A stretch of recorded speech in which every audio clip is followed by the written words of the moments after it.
ನಮಸ್ಕಾರ. ಈ ಜ್ಯೋತಿಷಕ್ಕೆ ಸಂಬಂಧಪಟ್ಟಂತೆ ಸಾವಿರಾರು ಜನ ಲಕ್ಷಾಂತರ ಜನ ಜ್ಯೋತಿಷ ಹೇಳ್ತಾ ಇರ್ತಾರೆ. ಬಟ್ ಅವ್ರು ಹೇಳಿದ್ದು ನಿಜಾನೇ ಆಗೋದಿಲ್ಲ. ಅದಕ್ಕಾಗಿ ಜನಗಳಿಗೆ ಜ್ಯೋತಿಷದಲ್ಲಿ ನಂಬಿಕೆ ಕಡಿಮೆ ಆಗ್ತಾ ಹೋಗುತ್ತೆ. ಇಲ್ಲಿ ನಿಜವಾದ ಜ್ಯೋತಿಷಿ ಯಾರು ಅನ್ನೋ ಪ್ರಶ್ನೆ ಬರುತ್ತೆ.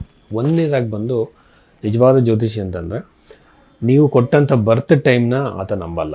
ಆ ಬರ್ತ್ ಟೈಮ್ ಸರಿ ಇದೆಯಾ ಇಲ್ವಾ ಅಂತ ಚೆಕ್ ಮಾಡ್ತಾನೆ. ಅದು ಹೇಗೆ ಅಂತಂದರೆ ಲಗ್ನದಿಂದನೇ ಜಾತಕವನ್ನು ನೋಡಬೇಕು, ರಾಶಿಯಿಂದ ಅಲ್ಲ. ರಾಶಿನ ಕನ್ಫರ್ಮೇಷನ್ಗೆ ಮಾತ್ರ ನೋಡಬೇಕಾಗತ್ತೆ. ಲಗ್ನವನ್ನು ಕಂಡುಹಿಡಿದು ಹೇಗೆ? ನಿಮ್ಮ ಜೀವನದಲ್ಲಿ ನಡೆಯುವಂಥ 2-3 ಘಟನೆಗಳನ್ನು ಆತ ಹೇಳಬೇಕು. ಯಾಕೆಂದರೆ ನಿಮ್ಮ ಭೂತದಲ್ಲಿ ನಡೆದಂಥ ಘಟನೆಗಳನ್ನ ಹೇಳಿದವನು ಭವಿಷ್ಯದಲ್ಲಿ ನಡೆಯೋ ಘಟನೆಗಳು ಹೇಳ್ತಾನೆ ಅಂತ ಕನ್ಫರ್ಮ್ ಆಗುತ್ತೆ. ಎರಡನೇದು ಬಂದು ನಿಮ್ಮ ಸೈಕಲಾಜಿಕಲಾಗಿ ನೀವು ಹಿಂಗೆ, ನೀವು ಒಳ್ಳೆಯವರು, ನೀವು ಹೃದಯ ಅಂಥದ್ದು, ನಿಮ್ಮ ಮನಸ್ಸು ಇಂಥದ್ದು ಅಂತ ಹೇಳೋ ಸೈಕಲಾಜಿಕಲ್ ಅಲ್ಲ. ನಿಜವಾದ ಘಟನೆಗಳು ಟೈಮಿಂಗ್ ಸಮೇತವಾಗಿ ಹೇಳಬೇಕಾಗತ್ತೆ. ಟೈಮಿಂಗ್ ಅಂತಂದರೆ ಆ ಟೈಮ್ ಪೀರಿಯಡಲ್ಲಿ ಇಂಥ ಘಟನೆ ನಡೆದಿರೋ ಸಾಧ್ಯತೆ ಇದೆ ಅಂತೇಳಿ. ಇದಾದಮೇಲೆ ಪರಿಹಾರಗಳನ್ನ ಹೇಳುವಾಗ ಬೃಹತ್ ಪರಾಶರ ಹೋರಾಶಾಸ್ತ್ರಗಳಿರುವಂತಹ ಮಂತ್ರ ಜಪಗಳು, ದಾನಗಳ ಬಗ್ಗೆ ಮಾತ್ರ ಮಾತಾಡಬೇಕು. ಕರಂಗುಲಿ ಮಾಲ ಹಾಕ್ಕೊಳ್ಳಿ, ಜೆಮ್ ಸ್ಟೋನ್ಸ್ ಹಾಕ್ಕೊಳ್ಳಿ, ಅಥವಾ ಇನ್ನೊಂದು ಹಾಕ್ಕೊಳ್ಳಿ, ಆಮೇಲೆ ನ್ಯೂಮರಾಲಜಿ ಪ್ರಕಾರ ಹೆಸರು ಚೇಂಜ್ ಮಾಡ್ಕೊಳ್ಳಿ ಅಂತ ಹೇಳೋಂಥವ್ರು ಜ್ಯೋತಿಷರಲ್ಲ. ಅದು ಜ್ಯೋತಿಷಕ್ಕೂ ಅದಕ್ಕೂ ಸಂಬಂಧನೇ ಇಲ್ಲ. ಓಕೆನಾ? ಮತ್ತು ಪರಿಹಾರಗಳಲ್ಲಿ ಕಾಸ್ಟ್ಲಿ ಪರಿಹಾರಗಳಾಗಿ ಈ ಬಡವರಿಗೆ ಏನು ಮಾಡಬೇಕಾಗತ್ತೆ? ಅವರು ದೊಡ್ಡ ದೊಡ್ಡ ಕಾಸ್ಟ್ಲಿ ಪೂಜೆಗಳನ್ನು ಹೇಳಿದ್ರೆ ಮತ್ತು ಅವ್ರಿಗೆ ಪರಿಹಾರನೇ ಇಲ್ವಾ? ಋಷಿಗಳೆಲ್ಲ ಯಾವ ಕಾಸ್ಟ್ಲಿ ಪೂಜೆಗಳನ್ನ ಹೇಳಿಲ್ಲ. ಬೃಹತ್ ಪರಾಶರ ಹೋರಾಶಾಸ್ತ್ರದಲ್ಲಿ ಸಿಂಪಲ್ ರೆಮಿಡೀಸ್ನ ಹೇಳಿದ್ದಾರೆ. ಇದನ್ನು ಸಜೆಸ್ಟ್ ಮಾಡಬೇಕು. ಆಮೇಲೆ ಟೆಕ್ನಿಕಲಾಗಿ ಇನ್ನೂ ತುಂಬ ವಿಚಾರಗಳಲ್ಲಿ ಜ್ಯೋತಿಷನ ತಿಳ್ಕೊಬೋದು. ಬಟ್ ಮಾಮೂಲಿ ಜನಗಳು ಈ ವಿಚಾರದಿಂದ ಈಸಿಯಾಗಿ ಅವ್ರು ತಿಳ್ಕೊಬೋದು, ಅವ್ರ ಕ್ವಾಲಿಫಿಕೇಷನ್ ಏನು ಜ್ಯೋತಿಷರು ಅಂತೇಳಿ. ಸೊ ಇಂದಿನ ಘಟನೆಗಳನ್ನ ಹೇಳೋದು ಬಹಳ ಇಂಪಾರ್ಟೆಂಟ್ ಆಗುತ್ತೆ. ಇದನ್ನು ಗಮನದಲ್ಲಿ ಇಟ್ಕೊಳ್ಳಿ. ಆಮೇಲೆ ಒಬ್ಬೊಬ್ಬರು 5 ನಿಮಿಷ 10 ನಿಮಿಷದಲ್ಲಿ ಇಡೀ ಮನೆಯವ್ರ ಜಾತಕ ಎಲ್ಲ ಹೇಳ್ಬಿಡ್ತಾರೆ. ಸೊ ಒಂದು ಜಾತಕ ನೋಡೋಕ್ಕೆ ಅದರಾಗಿರೋ ಟೈಮ್ ಹಿಡಿಯುತ್ತೆ. ಅದರದ್ದೇ ಆಗಿರುವಂಥ ಗೌರವ ಫೀಸ್ನು ಕೊಟ್ಟು ಕೇಳಬೇಕಾಗುತ್ತೆ. ಅದು ಕೂಡ ಇಂಪಾರ್ಟೆಂಟ್ ಆಗುತ್ತೆ ಇಲ್ಲಿ. ಇದನ್ನು ಗಮನದಲ್ಲಿ ಇಟ್ಕೊಳ್ಳಿ. ಈ ಡೀಟೇಲ್ಡ್ ಅನಾಲಿಸಿಸ್ ಮಾಡೋದಕ್ಕೋಸ್ಕರ ನೀವು ಭೈರವಿ ಆಸ್ಟ್ರೋನ ನೀವು ಸಂಪರ್ಕ ಮಾಡ್ಬೋದು. ಅಲ್ಲಿ ಜಾತಕಕ್ಕೆ ಅದರದ್ದೇ ಆಗಿರೋ ಟೈಮ್ ತೊಗೊಳ್ತೀವಿ ನಾವು. ಒಂದು ವೇಳೆ ಟೈಮ್ ಸರಿ ಇಲ್ಲ, ಗೊತ್ತಾಗಲಿಲ್ಲ ಅಂದಾಗ ಹಸ್ತ ಸಾಮುದ್ರಿಕೆಯಿಂದ ಹಲವಾರು ವಿಚಾರಗಳನ್ನು ಹೇಳ್ಬೋದು. ಸೊ ಅದನ್ನು ಗಮನದಲ್ಲಿ ಇಟ್ಕೊಳ್ಳಿ. ಹಸ್ತ ಸಾಮುದ್ರಿಕೆ ಅಂತಂದರೆ ಜಾತಕ ಇಲ್ಲದೇ ಇದ್ದಂಥವ್ರು ಹಸ್ತ ಸಾಮುದ್ರಿಕವನ್ನು ಇದು ಮಾಡ್ಬೋದು. ಮಿಥುನ ರಾಶಿಯವರಿಗೆ ಸಂಬಂಧಪಟ್ಟಂತೆ ಹೇಳೋದಾದರೆ ಬಹಳ ಮುಖ್ಯವಾಗಿ ನನಗೆ ಅನ್ನಿಸ್ತಿರೋದು ಶುಭಗ್ರಹವಾಗಿರುವಂತಹ, ಶುಭಗ್ರಹಗಳಲ್ಲೇ ಬಹಳ ಮುಖ್ಯವಾಗಿರುವಂಥ ಶುಭಗ್ರಹ ಗುರುಗ್ರಹ ರಾಶಿಯಲ್ಲಿರುವಂಥದ್ದು. ಸ್ವಲ್ಪ ದಿನದಲ್ಲೇ ಅದು ಸ್ಥಾನವನ್ನು ಬದಲಾವಣೆ ಮಾಡುವಂಥದ್ದು ನೋಡ್ತಿದ್ರೆ ವಿವಾಹದ ಅವಕಾಶಗಳು ಜಾಗತ್ತೆ, ಮದುವೆಗೆ ಸಾಧ್ಯತೆ, ಎಂಗೇಜ್ಮೆಂಟ್ ಸಾಧ್ಯತೆ. ಕೆಲವರಿಗೆ ನೋಡ್ಕೊಂಡು ಹೋಗಿರ್ತಾರೆ, ತಪ್ಪೋಗಿರ್ತಾರೆ, ಮತ್ತೆ ಬರ್ತಾರೆ. ಕೆಲವ್ರನ್ನ ಸಂಬಂಧಗಳು ನೋಡ್ಕೊಂಡು ಹೋಗಿರ್ತಾರೆ, ಬಟ್ ಬೇಡ ಅಂತ ಹೇಳಿರ್ತಾರೆ, ಪುನಃ ಅವರೇ ಬರ್ತಾರೆ. ಆ ಥರ ಸಾಧ್ಯತೆಗಳಿರುತ್ತೆ.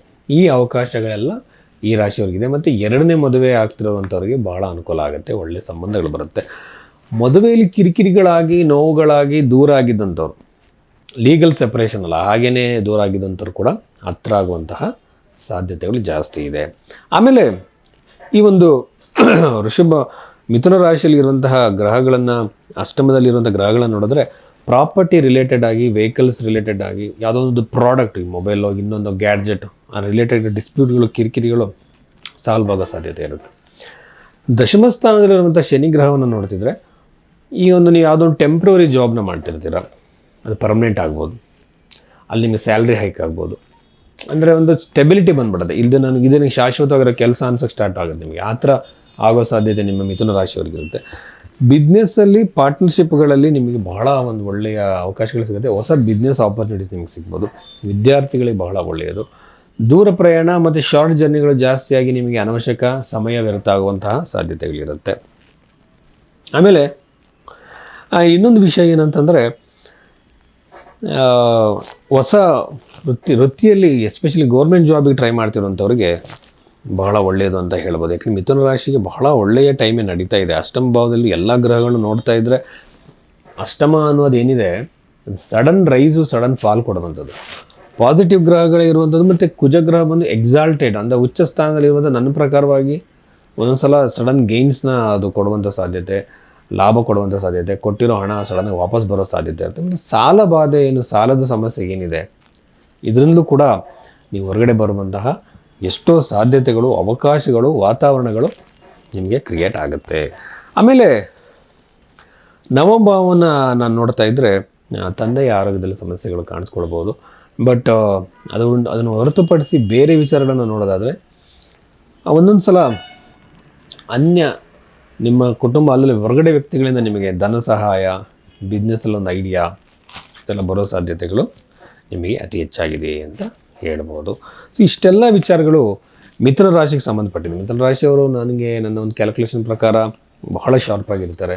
ಬಿಸ್ನೆಸ್ ಮೈಂಡೆಡ್ ಆಗಿರ್ತಾರೆ. ಮಿಥುನ ರಾಶಿಯವರು ಯೂಶ್ವಲ್ ಆಗಿ ಏನಂತಂದರೆ ಯಾವಾಗಲೂ ಕೂಡ ಕ್ರಿಯೇಟಿವ್ ಆಗಿ ಏನಾದರೂ ಯೋಚನೆ ಮಾಡ್ತಿರ್ತಾರೆ, ಎಸ್ಪೆಷಲಿ ಮನಿ ರಿಲೇಟೆಡ್ ಆಗಿ. ನಿಮ್ಮ ಜಾತಕದಲ್ಲಿ ಧನಯೋಗಗಳಿದೆಯಾ ಅಂತ ನೋಡ್ಕೊಳ್ಳಿ. ಪರಮಾತ್ಮ ಅಂಶ ಪ್ಲ್ಯಾನೆಟ್ಸ್ಗಳಂತ ಹೇಳ್ತಾರೆ, ಆ ಗ್ರಹಗಳದ್ದು ನಿಮ್ಮ ಮೇಲೆ ಜಾಸ್ತಿ ಪ್ರಭಾವ ಇದೆ ಅಂತಂದರೆ ನೀವು ಬಿಸ್ನೆಸ್ಸಿಗೆ ಹೋಗೋದೇ ಒಳ್ಳೆಯದು. ನೀವು ಯಾವ ಕಾರಣಕ್ಕೂ ಜಾಬ್ ಮಾಡೋಕ್ಕೆ ಹೋಗಬೇಡಿ. ಯಾರ್ದೋ ಮಾತಿಗೆ ನೀವು ಇದು ಮಾಡ್ಕೊಂಡು ಜಾಬ್ ಮಾಡೋದು ಬೇಡ.